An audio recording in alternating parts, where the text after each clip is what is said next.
Welcome everyone.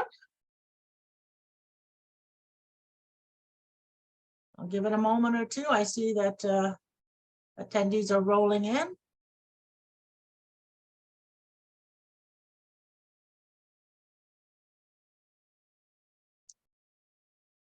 I'm sure we'll have some more attendees join as we go on today. Thank you all for joining today's session. It's entitled, When Concerned About a Vulnerable Adult, Reporting to the Office of the Public Guardian and Trustee. And my name is Sheila Shula, and I'm the moderator for today's session. I'm a prevention consultant with Elder Abuse Prevention Ontario. As people continue to join, I would love to let you know that we have an opportunity at the end to answer any questions that come up throughout Katherine's presentation. I encourage you to type them into the question box, and I will moderate that at the end of the session. I'd like to thank, or first I'd like to introduce our ASL interpreters and thank them for their time today. We have Shelby and Dean today. And I also have the honor of introducing our speaker, Katherine Ballweg. Katherine is counsel with the Guardianship Investigation Unit of the Office of Public Guardian and Trustee. In this position, she gives advice to guardianship investigators and brings applications to court to have the public guardian and trustee appointed as guardian of property and/or personal care for incapable individuals who are at adverse risk. So Katherine, without further ado, I turn it over to you. All right, thank you very much. I'm going to give you a bit of an introduction to our office, in case some of you aren't familiar with the work that we do, and then we'll talk specifically about making referrals or calls to the allegations unit of the Guardianship Investigations Unit. So the Office of the Public Guardian and Trustee is a division of the Ministry of the Attorney General. It's in the Vulnerable Victims and Vulnerable Persons branch. And this office was created by legislation, and we were given sort of a wide range of duties. Two of the sort of most important ones is that we act as guardian of property for people who are mentally incapable of making their own financial decisions. And so currently we approximately have about 12,500 people that we make their financial decisions for them. So we file their taxes, we pay their bills, and we do everything involved with regarding their money. We also act as guardian of personal care for people who are mentally incapable of making their own personal care decisions. And that's for a much smaller number of people for various reasons. So there's only about 52 personal care guardianship clients. We do investigations into allegations that individuals are mentally incapable and that they are at risk. We do about 3,000 plus allegations a year that we look into. And in 2022, there was 436 allegations that were assigned to investigators for further screening, and 265 guardianship investigations were opened. So there's quite a large number of calls that we're dealing with and investigations that we are managing and going forward with. So just to give you some terminology for what we'll be talking about today, we speak of a guardian. And a guardian is a person who's appointed to make decisions for someone who is mentally incapable of making them. So the authority comes from either a court order after an application for guardianship, or by a certificate of statutory guardianship after a finding of incapacity. So it's a legislated power that gives statutory guardianship. So a guardian of property manages a person's financial and related legal affairs, whereas a guardian of personal care is under these various different grounds that have been set out. So there's shelter, safety, healthcare, nutrition, clothing, and hygiene. And personal care can be about some of them or not all. So you can have a partial guardianship of personal care or a full guardianship. The other definition that's important is mental incapacity, and it is a legal definition.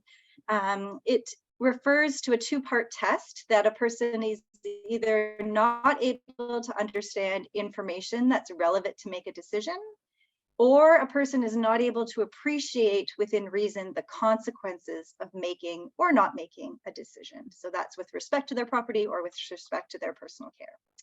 It's important to remember that a person can be capable for some purposes, but not for all.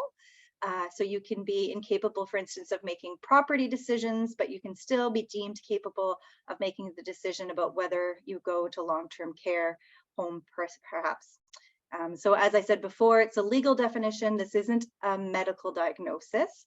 And it's a terminology that's been around for some time. So it's at first, when I read about incapacity, it felt a little bit of an awkward term, but it is a legal term that's sort of in the legislation. So other than a guardian, you can also have a substitute decision maker. And so there's multiple kinds of substitute decision makers. So you can have an attorney for property. We often say that someone is acting as my POA, but POA is actually the term for the legal document you sign that gives that power. So you're signing a power of attorney document, either for property or personal care. And you can set, when we call it a continuing power of attorney, that means it continues when you're incapable and that person continues to have that power. So a power of attorney document will give the attorney for property the power to manage all of your property, unless it sets limits in the document. And anyone can act, anyone that you choose to appoint. Sometimes the public guardian trustee has been appointed when they consent, but it's not a very common occurrence. I referred earlier to the statutory guardian of property, and so that comes by way of a certificate of incapacity or a notice of continuance, and we'll get into those a bit later. But you manage all of the property, and it's the PGT first who is appointed as a statutory guardian, and some family members can apply to replace us. And there's a process for that. So it's one way for a family member to become someone's statutory guardian. So the next way to be a substitute decision maker is by court appointment as a guardian of property. You have to make an application, you get a court order, anyone can do it, and often it's the public guardian trustee after our investigations. And then there can be a third-party administrator or a trustee, and that's sort of a separate area where you're only managing a certain part of someone's money or property. You can be substitute decision maker for personal care. So again, you can have a power of attorney for personal care and appoint anyone but the public guardian trustee to be that, and they can make some of your health care or all of it, depending on what you define in that document. There can also be court-appointed guardians of personal care by court order, and in our investigations, we do sometimes apply to be the court-ordered guardian of personal care. And the only people who can't act are people who are paid to provide care services. There is also what's called the Section 33 representative, and this is under the Consent and Capacity Board. And this is sort of brings you up in a hierarchy of who can make decisions. And so anyone can do this, and we won't really get into that very much. The Healthcare Consent Act has, again, that hierarchy of who can make decisions for you if you're incapable of making healthcare decisions. And it's in section of the Act. So the person on the highest of the priority list gets to make those decisions. So this is a summary of substitute decision makers. And of that, we'll talk mostly about the guardianship of property and personal care today. So how does the public guardian trustee gain authority over your money? So there can be an assessment by a physician, normally a psychiatrist, while you're in hospital admitted under the Mental Health Act. So the physician will do an assessment and they'll fill out a form, under Section 15 of the Substitute Decisions Act, Section 54 of the Mental Health Act. That form then gets sent to the public guardian trustee's office, and we become the statutory guardian immediately. So this is the notice of incapacity or a continuity of incapacity form. And so while you're in hospital, this assessment is supposed to happen. And then prior to your release, the second assessment is supposed to happen to see that you've continued to be incapable. And then you will continue to be under the guardianship of the public guardian and trustee. So that's one of the ways that you can become under our guardianship for property. Another way is a capacity assessor's assessment. So there are individuals who are designated capacity assessors, and they're usually trained professionals who have received extra training in assessing capacity. And they can do various kinds of assessments, but a specific assessment under Section 16 of the Substitute Decision Act results in finding of incapacity by that assessor, and it can be sent to the public. It has to be sent to the public guardian's office, and we immediately become the guardian. So these are two of the sort of fastest ways for the public guardian trustee to become a guardian of someone's property. And they're also the least expensive ways for someone to become a guardian of property. So the capacity assessor, they run up to, up to $1,000, but they can be, even less depending on which capacity assessor someone engages. And the interesting aspect of this is that if you are found incapable by a capacity assessor, a future finding by another capacity assessor that you are capable would end the guardianship. So it is in some ways a little bit less onerous than a court application. So the court appointment is when someone brings an application for guardianship to court, and they have to bring evidence and prove that the person is incapable of either managing property or making personal care decisions. They have to prove that they need a guardian as a result of that incapacity, and they have to sort of satisfy the court that their guardianship plan or their management of property plan is a reasonable one, and then the court will appoint them as the guardian. And so the only way to vary that is to bring a motion to vary it in court. So you have to go back to court if the person regains their capacity, or if they wish to appoint a different guardian, a subsequent guardian later on. There are statutory trusteeships. So that is when only part of your income perhaps would be trustees. And the public guardian trustee will ask for some of this if we have investigated your case and we feel it's appropriate. And again, the public guardian trustee can become a continuing power of attorney, so an attorney for property, but only when we've consented before you've drafted the matter. So that's something you have to contact our office about if you'd want, and it's only in specific cases that we are going to consent to do that. So I talked a little bit about the appointments under Section 15 of the Mental Health Act. So again, the alleged incapable person has to be a patient at a psychiatric hospital, a Schedule I facility. They have to be receiving care, treatment, or observation for a mental disorder, and they can't have a previous power of attorney. So that's important. If you've had prior capable wishes and appointed someone as your power of attorney, you can't be appointed under Section 15 or Section 16 of the Act. So that power of attorney document would be the primary place where we look for who's going to be your substitute decision maker, and it would rule. The doctor has to examine and then issue the certificate of incapacity if making a finding of incapacity to manage property. And again, the public guardian trustee becomes the guardian. And then, like I said, there has to be a reassessment before discharge so that the PGT remains the guardian after discharge. The Mental Health Act says the doctor shall perform the assessment, so it's a must scenario. Practically, it doesn't always happen. So if you have someone in your life who is being admitted under the Mental Health Act and you think that they're incapable, it's a very good thing to advocate for them to ensure that this assessment happens. Often doctors don't feel they have enough background information to make an assessment. And so if you're involved with someone in your life and you can provide that background information, that's a very good thing to do, because like I said, it's a very inexpensive and a very efficient way for a substitute decision maker to be appointed. So then we talked a bit about the Section 16 capacity assessment. So anyone can arrange that. You can request that someone else be assessed. The person can self-request that they can be assessed.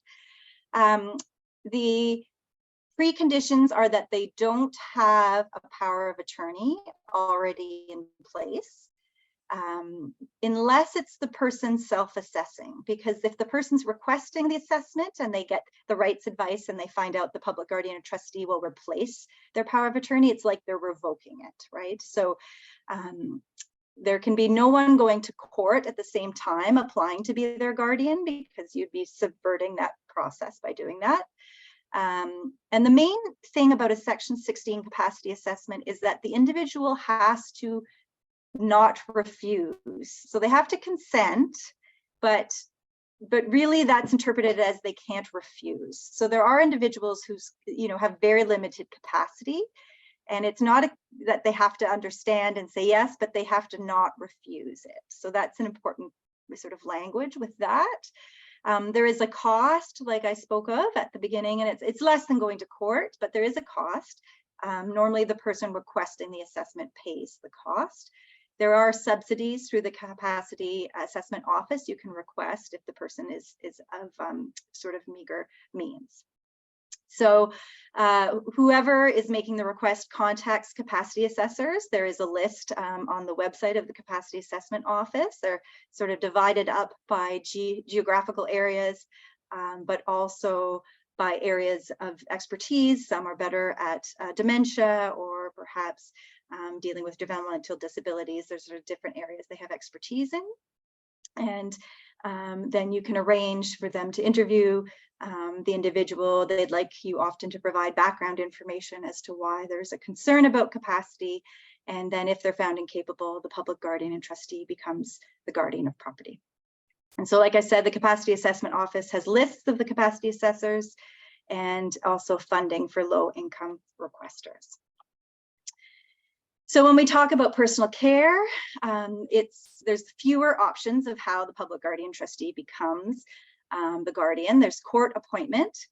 And so an important thing to remember, part of why we have fewer people who are under our guardianship for personal care is very few people need personal care guardianship, because there's this hierarchy in the Healthcare Consent Act for substitute decision makers. So most healthcare related decisions can be made by a substitute decision maker who's listed on the priority list of the Healthcare Consent Act. And there's a process for whether you can't find, the nearest relative, then you go, down the list of the relatives who are able to make the decision, or the guardian or the power of attorney. And then finally, if there isn't anyone, there is a division of our office who make healthcare decisions without us being the personal care guardian, but that's only when there hasn't been anyone else on the list, or perhaps the people on the list are disagreeing and they're sort of equivalent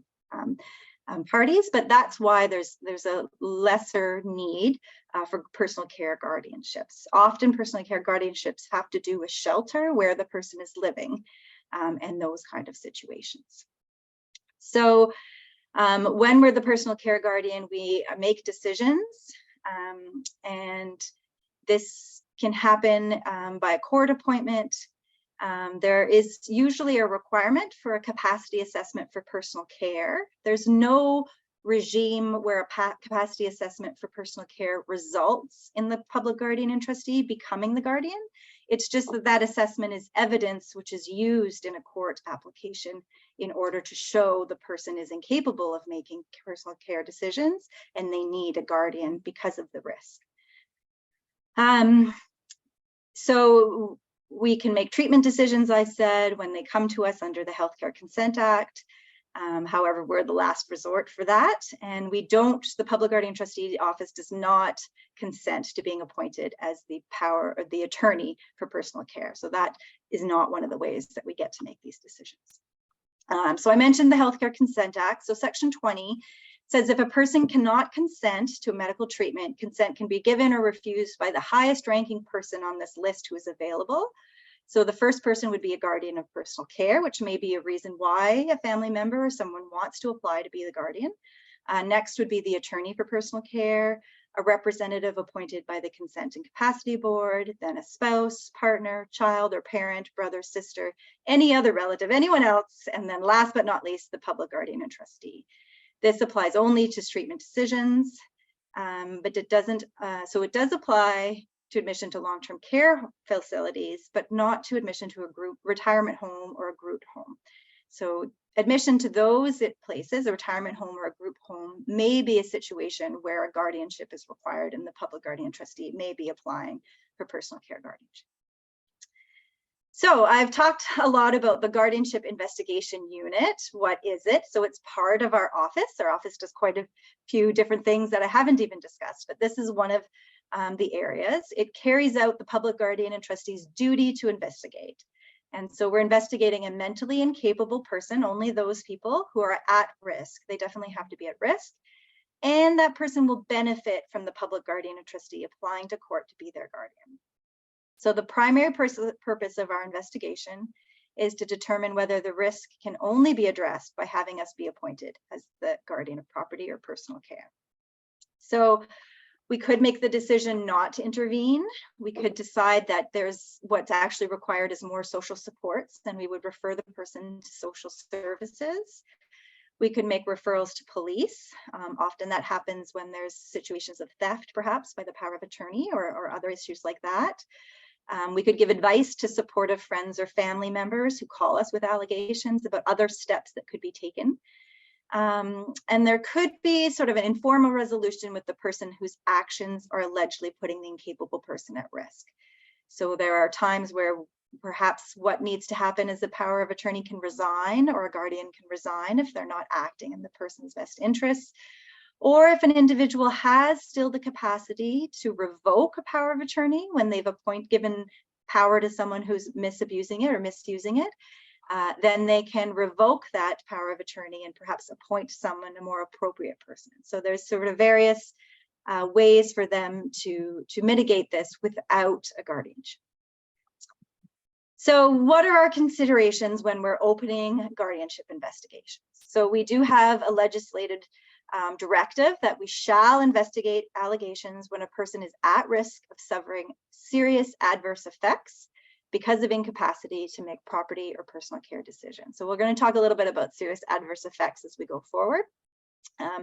The person has to be 18 years old if it's an alleged risk to finances, and then over 16 years old if it's a risk to the person. So I think often when they're under 18, it maybe goes to CAS more often than to us, but we can act if the person is over 16. And then the PGT is not required to take any steps if, in their opinion, it's unnecessary for the purpose of determining whether an application to the court is required. So we start from a presumption of capacity. So everyone is presumed to be capable unless there's evidence to show otherwise. And so what we're doing in an investigation is looking for that evidence.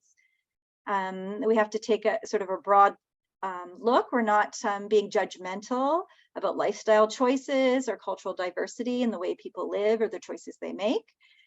Capable people make risky decisions and make poor decisions all the time. So it's not a question of just whether the decisions are bad or they're risky. It has to be all tied as well with an incapacity and related to the incapacity. We do want to be last resort. So we do look at all the alternatives to us becoming the guardian first, and they would be preferable. It's, it takes away a huge amount of personal autonomy when we become someone's guardian. We take away all decision making. We start off by rerouting the mail to find out information about them. We take over the bank accounts, any legal actions that they have, we take over. So it is a huge interruption and it takes away someone's autonomy, and we are very careful about when we do that, and we must meet the necessary tests in order to do so. So we need our guardianship to be effective or beneficial. It needs to be able to help the person with respect to the risk that they're in. And we also look at the prior capable or the current wishes of the person, perhaps where they want to live or how they want, if there's individuals in their life they've always supported financially, if they want to continue to do so and are able to, those are things that we look at. And, our investigation, the end game of the investigation is a court application. So is the court application required in this situation? Is there any other way to mitigate these risks without us having the court application? So when we talk about whether there's a role for us, a lot of things we can't do as guardian that perhaps we wish we could, but we can't. And so there's no use in us becoming guardian if it's for these purposes. So we can't jump the person in the front of the line for services or housing. We can't force a person to stop behaving in a manner that is perceived as undesirable or risky. So we can't stop the person from drinking alcohol. We can't stop the person from hoarding. We can't force the person to live perhaps in a rehab situation or to live in a residence, especially if the person is mobile. They can always vote with their feet about where they want to be and get up and leave. We unfortunately can't make a person's family get along or support them better. We can't create additional resources. And we aren't a crisis intervention service. So often people call us and they want immediately action. They want us to get involved and take the person to our place of safety. We have no place of safety. We don't have individuals that are able to intervene on a quick basis. We are a slow roll. It's a long-term kind of response, and it requires going to the courts, and the courts are busy. And so, you know, we definitely have our purpose, but we are not a crisis intervention service. And so most times when we're called for that, that's when we're referring people to police or recommending they call an ambulance and bring people to the hospital, because those are the crisis services that can deal with immediate threats to people. So what a guardian can do is we can apply for resources, we can maximize someone's income, and we can give the person, you know, the financial supports that they're entitled to receive. And we're very good at that. We have our whole tax department, we file taxes, we're aware of all the government programs and the benefits, and we do a good job with that. We safeguard person's assets, so we do, you know, put our name on title to show that the person has a guardian and no one else can, you know, mortgage their home. We do right to the bank, and we, you know, freeze accounts. We can address ongoing financial abuse. Again, we can apply for incomes or assets if the person hasn't done so. We can pay support people to help the person if the person has the ability to pay for that and that they can support them. So there are lots of things that we can do once we become guardian of property, and also of personal care. So we can decide, when we're guardian of personal care, we can decide between available options for housing and services in that end. So those are all the things a guardian can do. And when we're looking at whether an investigation and a guardianship application to court is going to be required, we look at what good we can do to the person and what help we can provide and how that will mitigate their risks. So how do we get involved when a person is suspected of being incapable? So we do get referrals from police officers. We also get quite a lot of referrals from financial institutions. It's made me think I should stop banking online and I should go to the branch and get to know the branch staff, because it's pretty impressive when they can call us and tell us about someone's long-term banking you know, habits and how it's radically changed, or there's a new person in their life exerting influence on them, or something's happening out of character. So perhaps you know, the technology we use now is to our detriment for that. But we also get calls from the public about a friend or a neighbor or a family member. We also get quite a few calls from hospital social workers. They do amazing work, those social workers, and they're very helpful to us when someone's admitted just for regular purposes. Certain municipalities have what's called in Toronto the spider table, where various different services get together, social services, and they may discuss a common client who might be needing our assistance. And so we do get calls from them. And then we also get internal referrals. So, you know, when we're acting as property guardian for someone, we may become aware, we may, you know, we get information that someone else in their family or someone related to them may be showing signs of being incapable and being at risk, or there can be referrals from other parts of the Public Guardian Trustee, or it could be clients where we've lost jurisdiction for one reason or another, but we have concerns that there's ongoing issues with respect to their capacity. So these are all the ways that people come to our attention, and then there's sort of an assessment about whether or not an investigation will be opened. So the formula to get us involved: again, someone has to be mentally incapable. So there has to be some evidence what they are being, you know, they have an incapacity to manage their affairs. There has to be a risk. So a serious adverse effects is what we're looking at.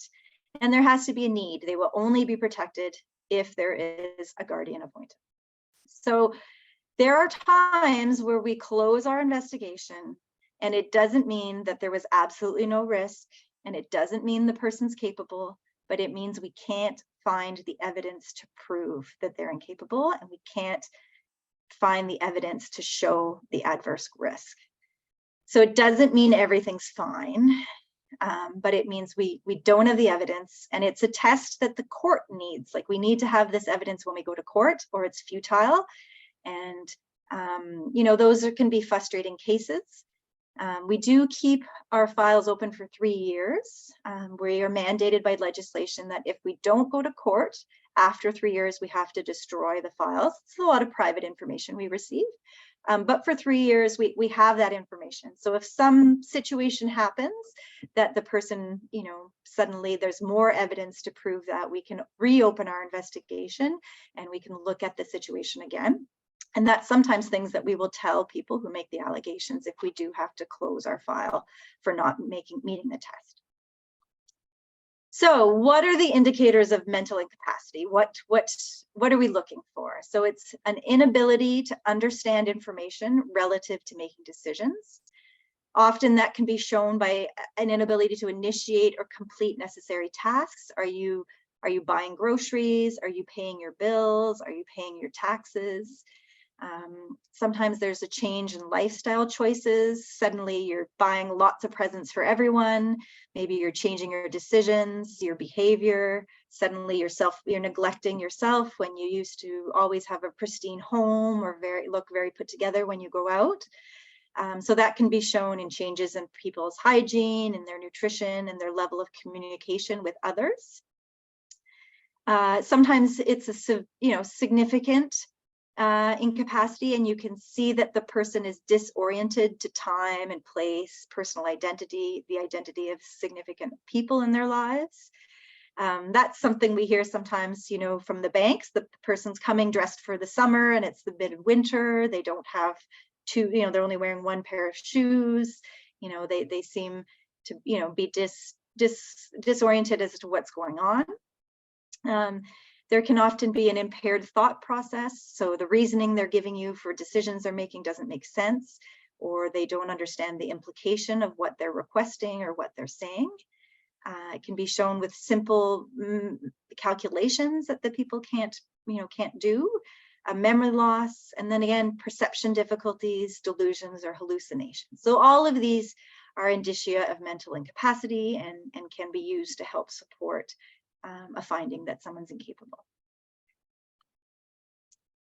So when we talk about serious adverse effects, what does that mean? Why do we need this to be able to open a file or to go forward with an investigation or to ask for, a court-appointed guardian? Examples of this would be theft, loss, mismanagement of significant assets or income, and it's not a quantum, it's a ratio. So depending on how much money you have, is a significant amount of it being given away? Are you gifting your home that you still want to live in for no money to someone you just met or even a family member? Are you doing unusual and excessive spending? So we do, part of our investigation, we look at bank records, and so we can see your habits. Have the habits significantly changed, and all of a sudden you're doing something very out of the ordinary for you, out of character. Perhaps you're being influenced by someone else to be overly generous when previously you were quite frugal. Also, we definitely look at the self-neglect of finances impacting the necessity of life. So if people aren't getting enough food, if there's a chance they're being evicted from their shelter, or perhaps they're not filling out the forms for rent geared to income type of situation, which will have a negative impact on them. Perhaps they're not following up with their medical care. All of these types of self-neglect, especially when it's a newer sort of change in behavior, those are things that definitely would be an adverse effect. So again, failure to pay bills with serious consequences. So, not paying a property tax bill for 3 years in a row. Municipalities can then have a tax sale of your home. That's a very serious negative effect. We look at isolation, the deprivation of liberty. And then there's also severe weight loss. So you're not perhaps getting the nutrition you should, impairment of functions. And one of the ones that's been increasing in the last few years, especially with the elderly, is the victim of scammers or fraudsters. So we have seen an increase in that, and that's definitely, an area of serious adverse effect. In particular, it appears, once you're victimized once, you're more likely to be victimized again. And so these are, serious adverse effect that we take very seriously. So the risk, again, has to be significant. It is a case-by-case basis. It's circumstantial dependent on the person. What may be a risk for one person may not be for another. So like I said, it's not a quantum. They don't have to meet a certain amount of money to be lost, but it's a a ratio depending on how much money you have. That is what's sort of the defining of what is a serious financial effect.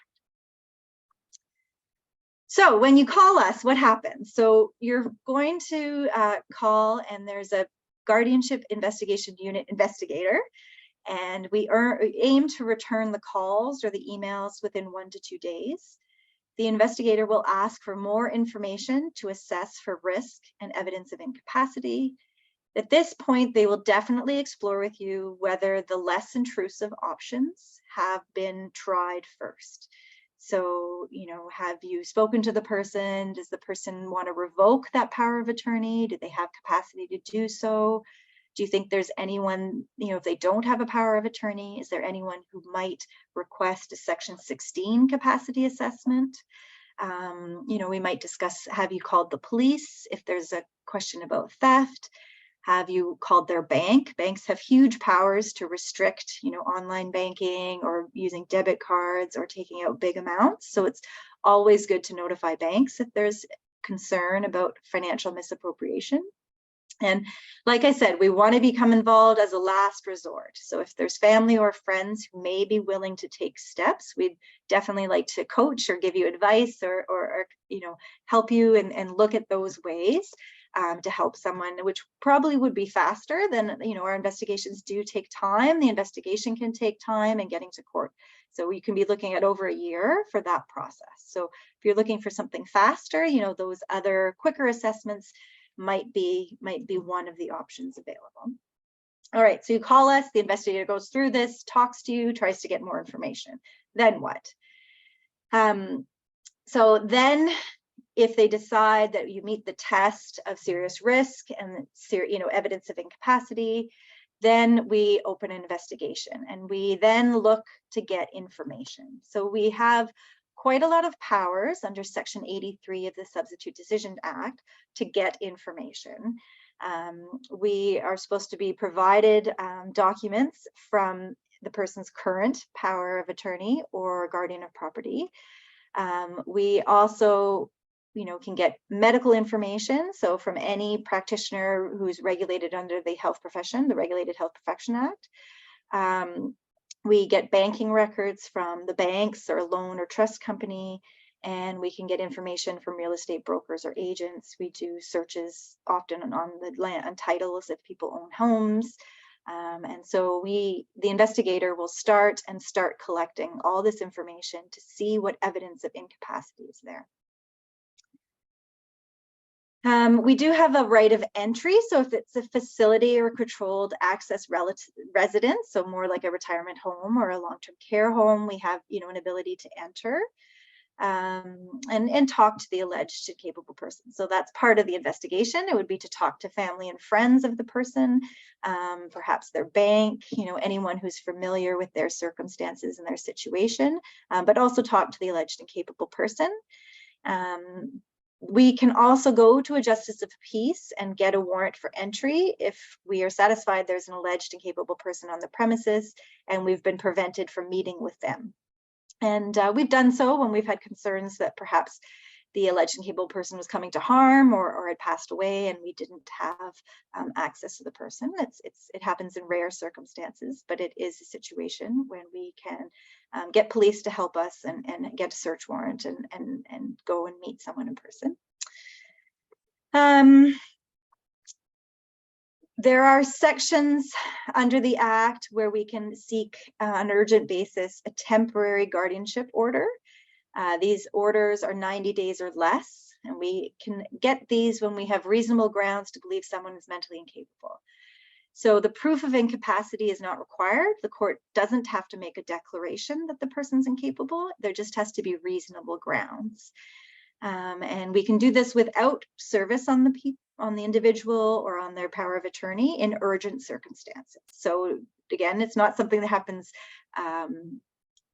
all that often, but it is one of the powers that we have. And so if there's a situation where a bank's accounts are being drained or something is happening very severely, very quickly, then we are able to make this application to court for a temporary guardianship. So under Section 27 for property and under Section 62 for personal care, if there's an urgent need to protect someone. And we do it without alerting an abuser or someone who's putting them at risk. And it's not necessarily clear that permanent guardianship is required yet. Interim guardianship may mitigate the risk and may allow us to get some more investigated evidence before the court. But it is, one of the tools we have to keep people safe and to mitigate risk. So what can we do if we're appointed as guardian of property? We can secure the assets, like I said. We can stop payments. We can move funds to a secure location. We can put restrictions on bank accounts and on restriction on title of property. We can collect their valuables. And then if someone needs to perhaps move to long-term care or retirement home, we arrange for the sale of real estate. We protect the proceeds from this real estate and keep it for the person's name. We can also take legal action on behalf of the person against people who have financially exploited them or abused them. And this also includes people who have accepted gifts from an incapable person or taken funds from a joint bank account that they weren't entitled to. So we stand in the shoes of the incapable person. We can either file civil suits, or we can also go to the police for giving information and seeing if criminal charges can be. Right. So it's very situational dependent. When we're the guardian of personal care, what we can do, it depends on what's going on, but we can consent to the person's place in retirement home or a group home if a bed is available for them. We can seek the power to have a person apprehended with the police. So we don't necessarily do that, but with the police to help, we would take them from a place where they are not safe and bring them to a group home or retirement home or somewhere that has a place for them that is safe. Again, like I said previously, you don't need a guardian of personal care to consent to long-term care placement. You go through the HCCA list of priority people who can make that decision. So why would you call us? Well, you have reason to believe your situation meets our criteria. The person there's evidence they're mentally incapable, there's evidence they're at risk, and the appointment of a guardian decision maker could help them. Or you call us because you're not certain, but you think it might meet our criteria. And, the investigator is happy to work through the scenario with you and discuss what steps have been taken so far, what other steps may be taken. There's no harm in calling us, and we encourage you if you feel that someone is at risk and there's some evidence of incapacity to call us. So again, the investigator will contact the alligator, the person who called us, and get more information. We prefer phone calls. We want to get as much as possible. We do often ask for an OHIP summary to see what doctor's visits they have. We get the medical records. We do an Equifax search. So we look at what debts the person has. We write to the financial institutions, get their financial records. We may talk to neighbors and doctors and their family and themselves.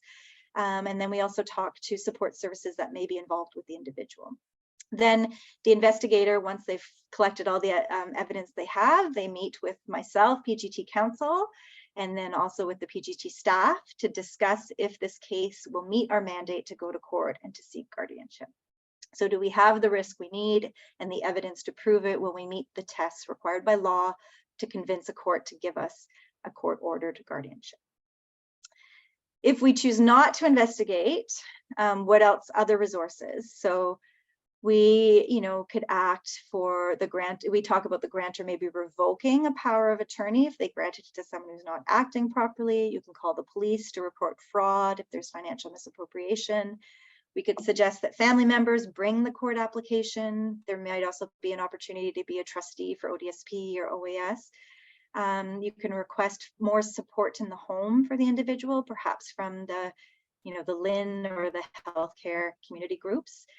You can call the police for a wellness check if there's a concession. You can also have the person brought to hospital under a form, a mental health admission. And then we also advise people that they can make a request for a Section 16 capacity assessment if the person doesn't already have an attorney for property. So if we don't open an investigation or we close an investigation and you're still concerned, call us back. Like I said, we keep the file open for 3 years, and it may take more than one person calling. Each call is evidence that there's concern about the person, and we do keep track of that. And the more that the concern is expressed, the more that we will act and look into the situation. So here's the phone number. There's also an email address, and there's also mail. I think I have just a few minutes left. Perhaps if there's any questions now, I could address those. We have quite a few questions rolling in, so thank you, Catherine. Let's start at the top. Here's a question about a lawyer. If a lawyer drafts a POA for finances, can they also be the attorney for those finances? Can they also be the POA for finances? Or is there a conflict of interest? Yeah, you know, the best practice would be that someone else gives independent legal advice to that person, right? And that they're not, you know, there's proof they're not being unduly influenced. The legislation doesn't prohibit a lawyer from drafting it and being that. So that's the answer, that, you know, it's not prohibited under the law, but the best practice would be that they get independent legal advice from someone else with respect. That would be the wiser thing to do. Yeah. Thank you. Can you clarify the obligation of physicians to perform capacity assessments under the Mental Health Act? I'll read the whole question because it's kind of multi-part. Would this also apply to requests from financial institutions and lawyers to primary care for MDs and nurse practitioners to assess clients' capacity to manage finances in order to invoke POA for property? The person who's asking this question has an understanding non-psychiatrists outside of the Mental Health Act should not be commenting on capacity to manage finances. It's a pretty complex question. Yeah. So like it's only in the Mental Health Act when someone is admitted under the Mental Health Act that they shall do an assessment, right? That section is only in those circumstances. And like I said, it's not always done. It seems to depend on which hospital you're at and sort of the comfort level of the physician doing it, unfortunately. You know, with respect to what doctors, an MD or a family doctor can say or not say, you know, there's no restrictions to my knowledge. And so I know the courts, when in an application, sort of the gold standard of evidence is a designated capacity assessor's opinion. And I think it would trump other medical professionals who don't have that training, but that's not to say that a medical professional's opinion doesn't carry weight, right? And so, you know, with our applications, there are times where we're just using medical, you know, records, but you know, a diagnosis of something doesn't necessarily give you all the evidence you need for finding the incapacity specifically to property, right? So, yeah. So that's kind of the issue. If someone is so far along in their, you know, dementia illness where they don't know the day or they can't speak, then that shows they're incapable. But you know, there's lots of different illnesses that have fluctuating capacity and different issues. So it is a very complicated area, and so there's, you know, some evidence to it, but is it you know, the best practice? I can't say. Thank you. That's great. That's the best answer you could give. So we have someone who's, you know, really frustrated with a person who's, I guess they're working with, who has dementia and they're living alone and they're being taken advantage of by scam sellers, etc. And they refuse an assessment. And then they, you know, also even if they agree, going to court is very onerous and expensive. So they're kind of just, you know, kind of talking about falling through the cracks. It's kind of more of a comment than a question, but I thought, well, that sounds like someone who should call our investigation line, right? So yeah, great. That's what I'm good. Thank you. That's what I was hoping you'd say. So what is lawyers' ability and or obligation to assess capacity of persons living with cognitive impairment upon the request of that individual or another individual, maybe under duress, to change the power of attorney for property document? I don't understand how these documents could be changed when an individual is living with moderate to advanced neurocognitive disorders. Very good so question. You know, there's a legal test for your ability to give a power of attorney, to, you know, to grant one. And so there's an obligation on a lawyer to make an assessment that they meet that that they have the capacity to grant that. But like I said, there's very different levels of capacity for different things. So you can still perhaps understand sufficiently your property and your assets and what it means to grant a power of attorney and meet that test, even if you have, you know, a diagnosis of dementia or the beginning of dementia. And I also talked about how capacity can fluctuate. So it may be that you catch someone early in the day and they have a higher capacity than they do later on.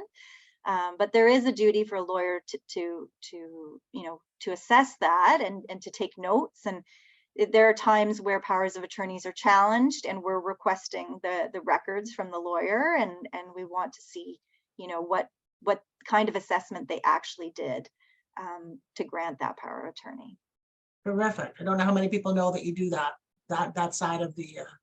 Well, that would be if we're going to court, right? If there's Yeah. an allegation of misappropriation by a power of attorney and we're going to court and there's a challenge to the power of attorney, then we would be looking at that kind of evidence. Yeah. This might kind of fit into that, under that umbrella, if you'd like to expand a little bit.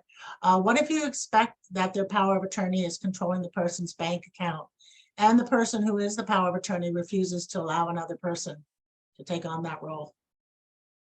Well, again, that's the most difficult situation when there's a power of it. You be very careful who you appoint as your power of attorney, because they have a lot of power, and it's only by you revoking or by someone going to court that can be stopped, right? So if that's a situation where the person's not, the attorney for property is not acting as a fiduciary in the best interests of the incapable person, that's when we would go to court, and you'd have to, ask for an order to terminate the power of attorney.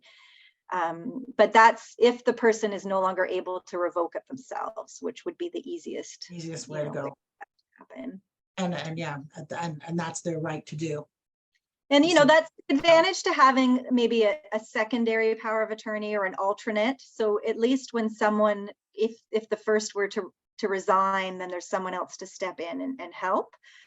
Or there's someone else who has the responsibility to make sure the first person is acting properly, and maybe would bring a court application if the primary attorney for property is not acting in the best interest. Great check and balance. Thank you. I don't know if you can weigh in on this one. Who is allowed to contact the bank on a client's behalf to help or stop financial abuse? This person is working with a client who has dementia, and part of the family has been using the person's money for their personal gain.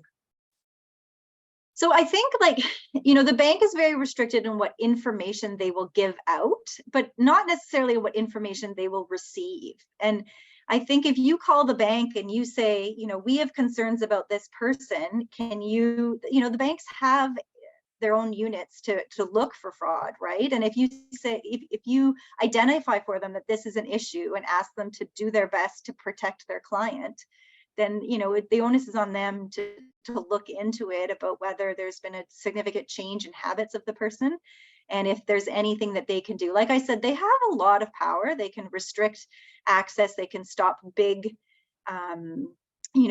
transfers from coming out, or just restrict debit cards, or also electronic banking. I've seen them do that. I've seen them require you to bring in receipts to prove that the withdrawals are being made for the person's benefit. So I think anyone can really notify the bank and tell them about that. It's just sort of getting their interest and telling them that they should be looking into it, right? You provide the information that you have. They're not going to say anything. They won't give you any, they shouldn't be giving you any information about the person unless you have a substitute decision, unless you have a power of that person, but you can definitely give the bank information. That's a great point. We sometimes think we can't share the information that one way, even though we know information won't come back, that there's privacy regulations around sharing with us. Doesn't mean we can't share with them. Great. Right. That's a great reminder. Does the Office of the Public Guardian Trustee representative charge the incapable person for their services? Or how does this payment get made? How does this service payment get made? So we do, when we bring the court application, I docket my time, and the investigator dockets their time, and we will ask the court to issue an order that the person pay, because we're doing it for their benefit. If, for instance, there was someone appointed as an attorney for property and they've been misappropriating the money, not doing what they should, then we may ask that they carry the costs, because they could have resigned. We usually suggest that multiple times to them before we have to go to court. So if they haven't resigned and they've been doing something wrong, then we we would ask for them to pay the costs, but it may also be the incapable person. I just know, once we're the guardian of the person, we do act in their best interest. So we pay their food and their residence. We would pay all those things first before we would pay our own costs. So it may be that it's a deferred payment, but we would be seeking to recover that. In some ways it's easier for our office to bring applications for guardianship because we have the power to get these documents, the evidence that's needed. It's harder for family members. They can't just get the bank statements or the medical things, but there is a cost of time involved in that. And so, however, I bill for my time. I bill a much lower rate, as a government lawyer than what a private lawyer bills. So that is something that's taken into consideration too. And the judge, some judges don't accept the amount that we ask and they reduce it. But there is a PGT Act, a Public Guardian Trustee Act, and it says the public guardian is allowed to recover his costs or her costs now from the clients. So we do sort of follow those policies. That kind of leads into another lawyer question that's in the chat. Does OPGT refer out to other lawyers if the OPGT elects not to take on the matter? In other words, what recourse is available to clients if OPGT has turned away? So no, we don't refer it to other lawyers. So, if the family can always anyone can bring a guardianship application. And we always welcome people if a circumstance changes or there's further evidence that comes about to come back to us. But no, we don't refer to other people. Here's another one. This person works in the ER, GEM RN. Is it appropriate to contact PGT if the patient is not currently in the ED and their episode of care is complete? Oftentimes patients are medically cleared for discharge, but there are social concerns. And I was saying that we often get calls from social workers from hospitals, and that can be similar, that anyone who's noticing an incapacity and that someone's at risk, and it's unfortunately often our hospitals are the place of sort of last resort for many people. But yeah, they can definitely call us. They don't have to be receiving treatment. As much information as you can give us to start our investigation off is helpful. But yeah, that's definitely a situation where you can call us and refer the person. This is an interesting question. Can the Public Guardian and Trustee undertake defense of Canada's Charter of Rights and Freedoms, which affords protection from age discrimination and elder abuse in the matter of denied RSP approval and registration beyond the end of the year when a client reaches age 71? So they're talking about age discrimination. Is there anything that you folks do around that? Well, so because we're the guardian of property, it also includes legal affairs. So if if we were acting as someone's guardian, which is a little bit beyond the scope of our presentation today, but we would look at all the claims they would have, right? And what you're describing, I think, would be something that as guardian of property, we would look into, because we're stepping in the shoes of the person. And if the person is, having their rights being abused and is entitled to something they're not receiving, then we would take the actions necessary to correct that. Awesome. Great. If someone has a POA in place, however, there is concern that they are placing the person at risk, who should you reach out to? Are you kind of the first step? Well, you can bring your own court application, but yes, if you're not willing to do that, then calling our office is one. When there's a POA misappropriating or acting inappropriately, that is one of the more difficult situations. So yeah. What are the steps for the alleged incapable person to revoke the POA? Because we mentioned that they're able to do that. They received a diagnosis of dementia, but was fully capable of making the decision that they didn't want the POA to be activated. Yet it is still activated, and the attorney is, of course, very controlling because they probably don't want to be sent to the curb. Yeah. It's best you could see a lawyer about it, but it is just a form that you can fill out to revoke the POA, and then you'd want to send that to places where the attorney for property has already submitted the POA, right? To sort of, show that it should no longer be, followed. Perfect. So it's simple enough. This is a part two to a question that was asked earlier. So in that first question, we're asking about physicians deeming incapable. So are you saying a doctor can deem someone incapable or manage their finances? This person was told that only a psychiatrist can deem incapacity from a facility one. That's correct. So in terms of under the Mental Health Act and deeming, like deeming someone incapable and having the public guardian trustee be the statutory guardian as a result, that process only happens when someone's admitted under the Mental Health Act and the psychiatrist in a Schedule I hospital fills out the certain form. So that statutory guardianship sort of regime only happens in that circumstance. You know, doctors do provide opinions sometimes about people's abilities to do things. Nothing happens from that unless it's for, sometimes it's to invoke a POA or sometimes it's used as evidence when we go to court. But for the statutory regime, it's just the psychiatrist. I understand. Thank you. We are running out of time. There was a question about how do we find that form to revoke POA?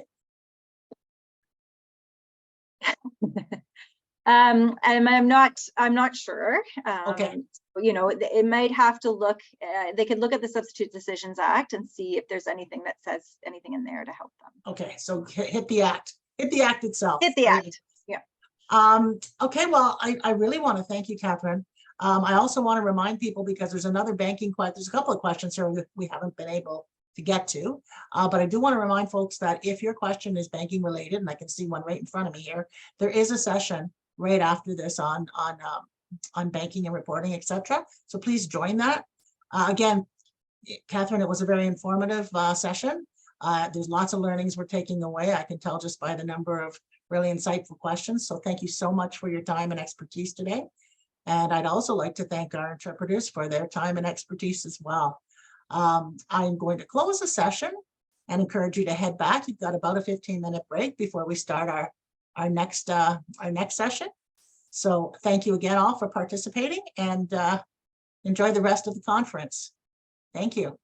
Thank you.